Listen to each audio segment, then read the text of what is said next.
Bom dia! Estou aqui então para o nosso devocional de hoje e hoje eu quero compartilhar com você a palavra que está no Salmo 135, a partir do versículo de número 6. A palavra diz assim: Tudo que o Senhor quis, Ele o fez, nos céus e na terra, nos mares e em todos os abismos. Faz subir os vapores das extremidades da terra, faz os relâmpagos para a chuva, tira os ventos dos seus tesouros. Foi ele que feriu os primogênitos do Egito, desde os homens até os animais, que operou sinais e prodígios no meio de ti, ó Egito, contra Faraó e contra os seus servos, que feriu muitas nações e deu morte a poderosos reis, a Seom, rei dos amorreus, e a Og, rei de Bazã, e a todos os reinos de Canaã, e deu a sua terra em herança, e em herança a Israel, seu povo. O teu nome, ó Senhor, permanece perpetuamente, e a tua memória, ó Senhor, de geração em geração.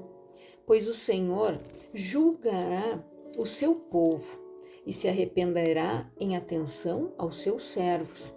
Os ídolos das nações são prata e ouro, obra das mãos dos homens. Tem boca, mas não falam, tem olhos e não veem, tem ouvidos, mas não ouvem, não há respiro algum na sua boca. Semelhantes a eles se tornem os que os fazem e todos os que confiam neles. Casa de Israel, bendizei ao Senhor. Casa de Arão, bendizei ao Senhor.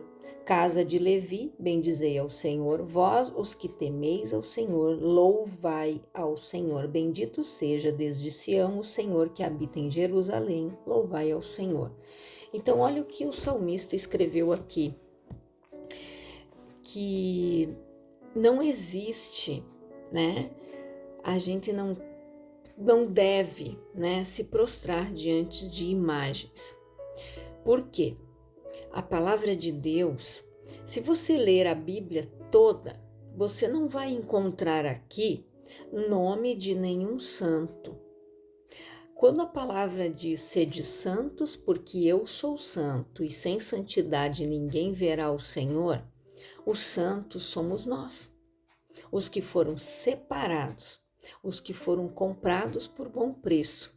E nós precisamos nos santificar, tornar as nossas vestes brancas, alvas como a neve, sem pecado, para que nós possamos estar perto de Deus, para que nós possamos resistir no dia mal, como eu falei num devocional anterior. O Senhor é bom, uma fortaleza na angústia e sabe os que confiam nele. Deus sabe aquele que confia nele. Nós fomos ensinados assim, né? A nos prostrar diante de imagens, a clamar por elas, a pedir através delas. Mas a palavra diz que existe somente um mediador entre nós e Deus, que é Jesus Cristo. Então não existe outro. Você não chega a Deus se você pedir para o santo tal, a santa tal. Não. Você só chega até Deus quando você entra na presença dele em nome de Jesus. Quando você diz em nome de Jesus, Pai, eu entro na tua presença, e você começa a orar. Porque é através de Jesus que Deus recebe a nossa oração, as nossas petições, a nossa adoração, o nosso clamor. E como eu falei ontem, né? Quando Jesus morreu, quando ele disse está consumado, o véu do templo, ele se partiu de cima a baixo, nos dando o acesso ao trono do Pai. Naquela época, somente os sacerdotes podiam entrar para cuidar, né, amarrados com uma corda na cintura. Eles caminhavam, tinha sininhos nas suas roupas, né? Eles precisavam estar santificados para poder entrar lá sem nenhum pecado. Porque se eles estivessem cometido algo, eles morriam lá dentro quando eles chegavam diante da arca, que era ali que representava que a presença de Deus estava ali, junto ao povo de Israel. E esses utensílios do tabernáculo que Deus mandou que o homem fizesse, né? Era para que o homem ele tivesse o zelo, o cuidado de tirar sempre aquele tempo para cuidar das coisas de Deus, para buscar a Deus, que é o que nós fazemos hoje. Quando você faz um devocional, você está dando a tua primícia, você está dando a primícia do teu dia, do teu tempo, que é o que nós estamos fazendo aqui, para meditar na palavra, para orarmos a Deus, para começarmos o dia na presença dele, entregando tudo a ele, né? Como o salmista disse aqui, que o Senhor julgará o seu povo, se arrependerá em atenção aos seus servos. Os ídolos das nações são prata e ouro, obra das mãos dos homens. Todas estas esculturas foram esculpidas e feitas pela mão de homens, né? Hoje nós temos também imagens de madeira, né? De gesso e por aí vai. Todas foram feitas da mão do homem, obra do artífice, como diz a palavra. Tornem-se semelhante a elas quem as faz. Então, eu sei, eu também fui ensinada assim, desde pequena, ter esta crença.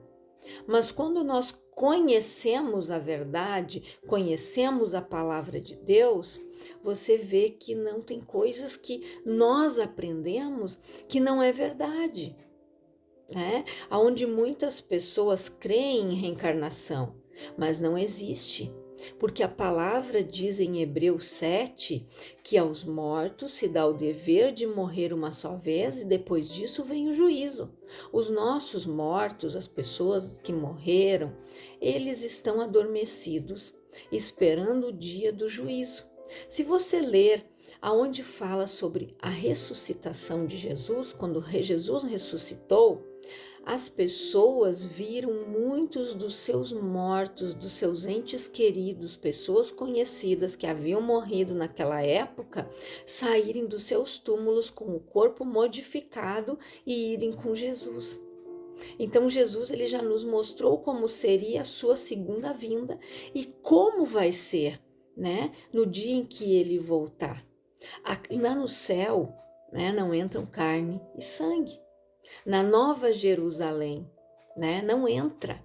Então o nosso corpo vai ser transformado, modificado para que nós possamos entrar lá. Mas isso só vai acontecer se nós estivermos em santidade. Se nós formos prudentes, como a parábola das virgens prudentes, que diz que as prudentes levaram o azeite e reserva em uma botija. Quando o noivo chegou, elas tinham, colocaram a mais e foram ao encontro do noivo. As nécias, né, que são as loucas, não. Porque hoje a gente vê que tem muitas pessoas que não estão preocupadas em buscar a Deus, em servir a Deus. Não estão preocupadas com a sua salvação. Eles acham que vai ter tempo, que quando ficarem mais velhos, daí eu vou para a igreja, agora eu tenho que aproveitar a minha vida. E o que é o aproveitar a vida? É ficar longe de Deus? É estar longe da presença de Deus? Na maioria das vezes, sim.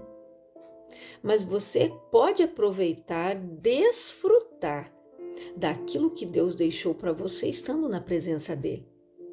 Você pode viajar, você pode conhecer lugares diferentes, você pode ir a festas, aos lugares. A palavra diz que tudo me é lícito, mas nem tudo me convém. Então eu tenho que saber o que me convém. Se Jesus pode ir comigo em determinado lugar, eu vou.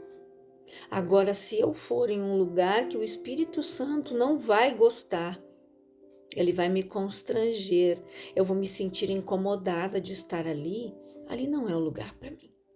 É a mesma coisa quando você veste uma roupa. Às vezes a gente veste uma roupa e a gente se sente mal. Mas isso aqui não tá bom. Esse decote eu não gostei. Não, aqui tá. É o Espírito Santo que nos mostra que aquilo não é bom para nós, né? Então, Deus vai nos moldando.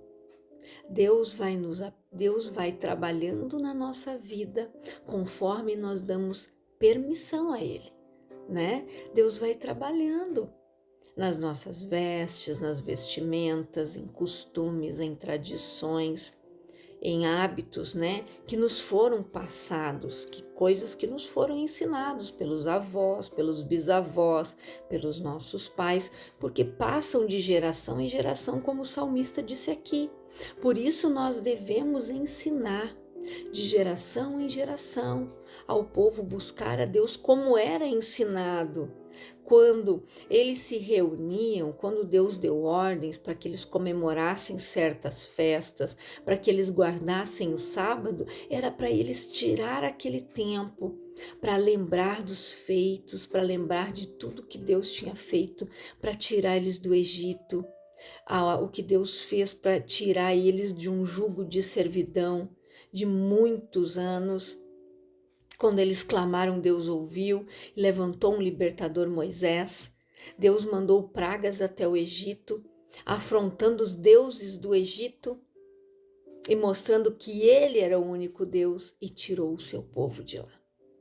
Então nós devemos nos desprender de certos costumes, de crenças, de coisas que nos limitam, crenças limitantes. Nós crescemos muitas vezes ouvindo coisas que nos limitam hoje. Aprendemos costumes, hábitos, tradições que nos limitam de crescer espiritualmente, de ter um desenvolvimento espiritual, de ter uma comunhão com Deus realmente. Então, os nossos dons e os nossos talentos devem ser usados em benefício do reino. Deus deu dons e talentos para muitas pessoas, para todos. Um sabe cozinhar, um se destaca em pregar, o outro em evangelizar, o outro gosta de limpar, o outro gosta de fazer visita para as pessoas nas casas, nos hospitais. Cada um tem um dom, cada um tem seu talento, cada um tem um chamado especial, né? Para quê? Para que nós venhamos dar frutos no reino de Deus, para levar o reino para as pessoas. Tem pessoas que têm dom de cantar, tem pessoas que têm o dom de tocar instrumentos. Então Deus chamou cada um de nós. Nós temos um propósito, nós temos um chamado, nós temos talentos que devem ser usados em benefício do reino, em benefício de Deus, para que nós possamos levar o reino, a palavra, para todas as pessoas que estiverem ao nosso redor. Quando Jesus estava na cruz, estavam do lado dele 2 ladrões. Um se arrependeu. Um disse: este não tem pecado nenhum, não tem culpa nenhuma, nós temos. O outro não se arrependeu. Mas aquele que se arrependeu disse: Senhor, lembra-te de mim quando tu estiveres lá no reino do teu Pai. E ele disse: hoje nós estaremos lá.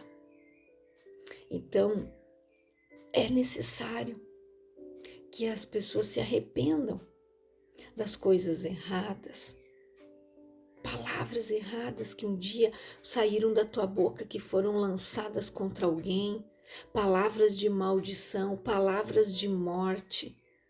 Só que isso faz mais mal para você do que para a pessoa que você lançou. Por quê? Porque nós devemos abençoar. A palavra diz que de uma mesma fonte não pode jorrar água doce e água salgada. Uma boca não pode amaldiçoar e abençoar. Ou você abençoa ou você amaldiçoa. Então nós devemos ter cuidado com o que nós falamos. O que você tem dito para os teus filhos, para os teus afilhados, o que você tem dito para eles. Vocês são bênção. Jesus te ama. Você é especial. Você é inteligente. Agora, quando você começa a falar para uma criança: você é um burro, você não sabe nada, você vai ser um nada. Essa criança, ela vai crescer com um complexo de rejeição, um complexo de inferioridade. Ela sempre vai ser essa inferior aos outros. e ela vai crescer limitada, se achando que ela não é um nada, que ela não sabe nada, que ela é uma burra. De repente você ouviu isso na tua infância. Antes do teu pai e da tua mãe ter conhecimento da palavra, de repente eles te diziam que você era uma praga, que você era uma peste, que você era não sei o quê, por falta de conhecimento.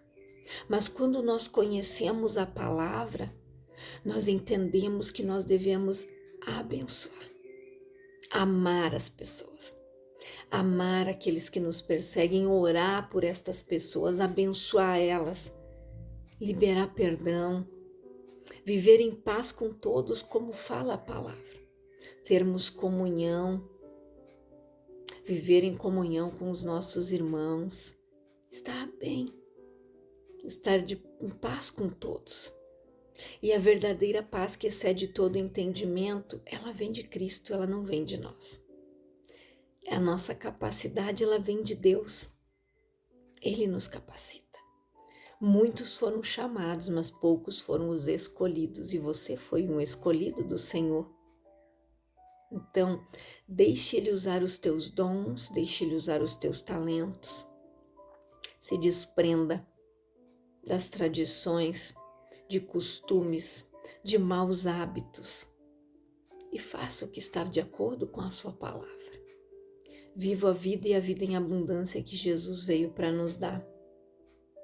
Você vai ver que mesmo em situações difíceis, você não perde a paz, você sorri, você ora, você dá uma palavra para alguém. É assim que Deus faz. Então guarda esta palavra, reflita nela e deixe o Espírito Santo trabalhar no teu coração, trabalhar na tua vida.